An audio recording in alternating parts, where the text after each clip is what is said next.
Meanwhile, leaders from around the world have arrived for the ceremonial opening of the climate conference in southern Poland. Over the next 2 weeks, they're supposed to add detail to their vague plans to reduce greenhouse gas emissions. 3 years ago, they agreed in Paris to keep global warming well below 2 degrees Celsius. But scientists say their commitments are nowhere near enough to achieve that. And let's reflect now on Africa's role in the fight against climate change. We will do that with CGTN correspondents from the industrialized economies on the continent. In Johannesburg, Angelo Coppola is joining us from there. In Lagos, Deji Badmus and Adel Mahroui is in Egypt's capital, Cairo.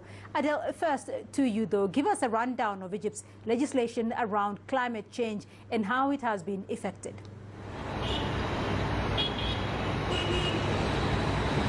Egypt has been taking the attempts and the regulations in general toward climate change is a bit more, they're taking it a bit more serious. What the country is trying to do is actually setting a brand and a series of legislations for the country itself to abide to.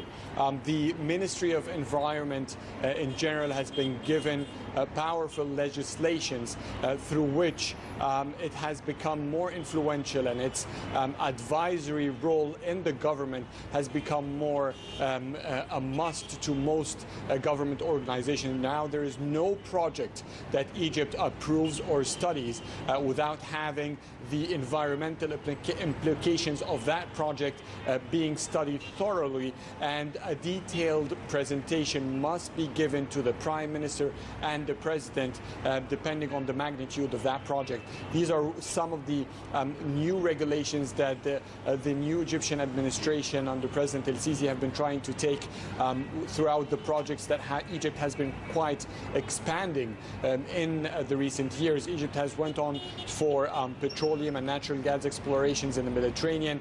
It has done expansions in the Red Sea through the expansions that has led in the Suez Canal project and the industrial and trade zones that it is establishing on the shores of the Red Sea. All are quite essential projects economically, but again, they can be quite influential in terms of environment impact, and that's what Egypt has been moving forward to.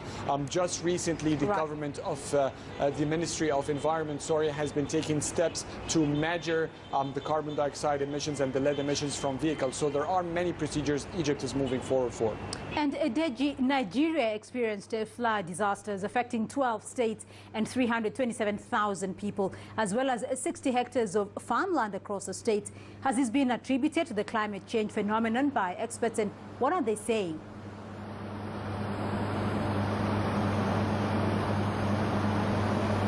Absolutely, Beatrice, you're quite right. Most of the experts who have spoken on the issue of flooding in this country would quickly tell you that climate change is actually responsible. We've had more than enough rainfall over the past, since last year, as a matter of fact. I think since 2012, when we had the worst flooding in this country, we've been having heavier than usual rainfall, and this year alone, it was heavy. As a matter of fact, as we speak in the country today, we're supposed to be in the dry season, but it is still raining in some parts of the country. So no question at all from experts that climate change is actually responsible for the huge amount of flooding we've actually had in this. Of course, you always would have the human-made problems like the issue of poor drainage, blockage of drainage and all of that, but the fact is that climate change, we're having heavier than usual rainfall, sea levels are rising here in this country, and I mean, rivers are busting their banks. I mean, dams are getting filled up, and water,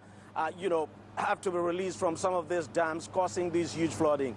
But at the end of the day, everything is tied back to climate change because, as I said, the country is now having heavier than usual rainfall, and experts say climate change is actually at the bottom of Nigeria's flooding crisis.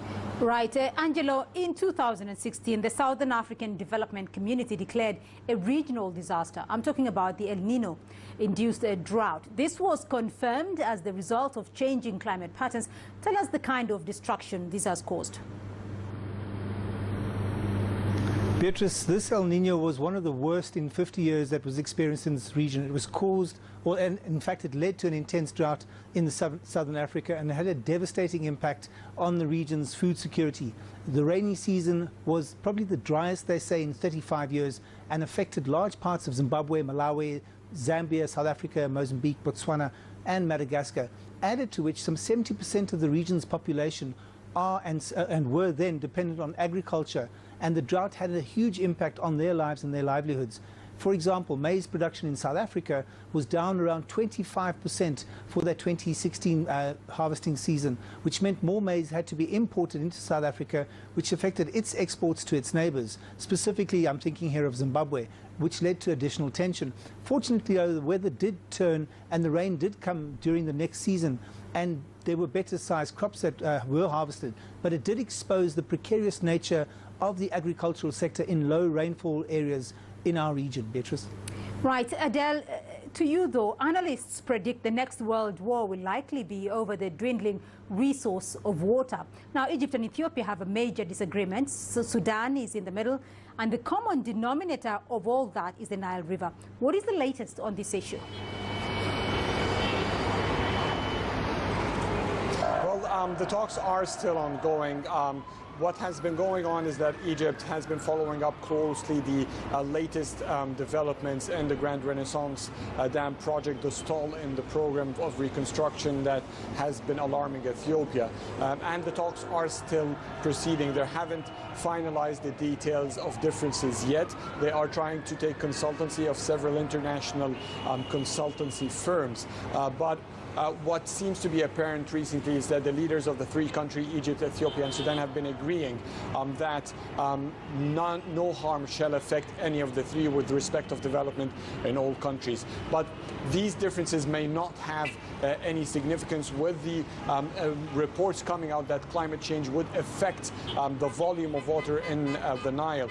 Rains in some reports are expected to drop by 11%. Egypt is one of the most affected countries of global warming because it has very limited resources of water. It depends mainly on the River Nile, and with temperatures, daily temperatures expected to rise from 1.1 to 3.5 degrees, it means that the evaporation of water will be higher, and therefore estimated that Egypt's share after these evaporation due to global warming will decrease by 8.5 billion cubic meters annually, with the water evaporating from the Nasser Lake just before Egypt's dam. So climate change in general might be one of the incentives that make these three countries move forward quickly and try to find compromise, because the later they wait for these solutions, the more effect and maybe the climate change process in general would be faster than whatever changes that they need to do. And this is what one of the main factors that the three countries are still trying to investigate is the environmental impact on them due to the projects of building dams along the Nile River. Right. And Deji, President Buhari is one of the delegates at the COP24 in Poland. But does Nigeria have a coherent national green growth policy and strategy that it is currently implementing?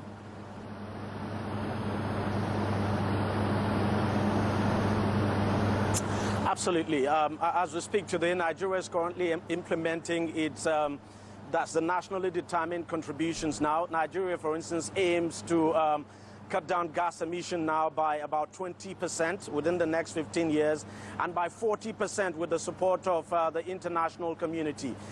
That document, of course, the strategy is in place.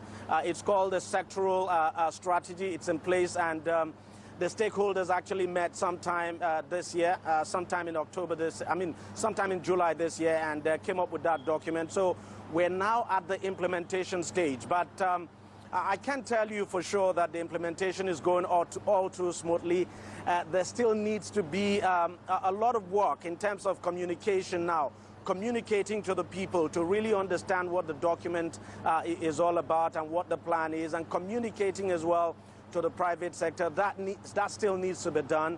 Nigeria is not doing well in that regard, because I can tell you that not everyone is carried along, and that's one area that the government would need to improve on to ensure that it's able to meet its own target of this nationally determined contributions. But we also have legislation in place, and the government seems to be bent on ensuring that, you know, it meets its targets. And don't forget that when you look at what is happening in the Lake Chad Basin country, Nigeria is seriously affected. The receding Lake Chad, of course, has been blamed on climate change. So it's basically in the interest of Nigeria to ensure that it fulfills its own target now, especially in the area of, you know, gas emission, agriculture, power, and transport as well. So I would say, well, Nigeria may not be on course, but at least it's got something going.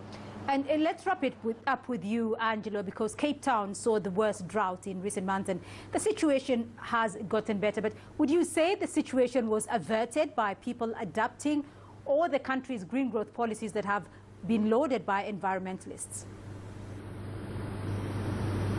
Well, look, the situation has improved to such an extent that the authorities last week eased those water restrictions to another level. So people are now allowed about 110 litres per day per person. And that's because of the rains that have come, and the dam levels in the catchment areas are now a lot higher than they were probably in recent times. They're at 70% levels compared to 35% last year. But looking back at the drought, Cape Townians didn't really have a choice. The city imposed hefty fines. There were premium rates for overusage of water. It forced people to think about water consumption differently. So that consumption dropped dramatically, and over time water-saving habits were ingrained in most people. It became a way of life and a conversation topic, obviously. And this drought hit them on a personal level. The country's policies had little to do with the change of habit. I have family who live in Cape Town, and they were very proud about telling me how much water, or how little water they'd actually used, and how much they actually needed. So it appears there's been a change in consumption habits, which could be permanent, and it's something that we do need in our water-scarce countries, Beatrice. All right, Angelo Coppola for us there in Johannesburg, Deji Badmus in Lagos, and Adel Makhroui in Cairo to you.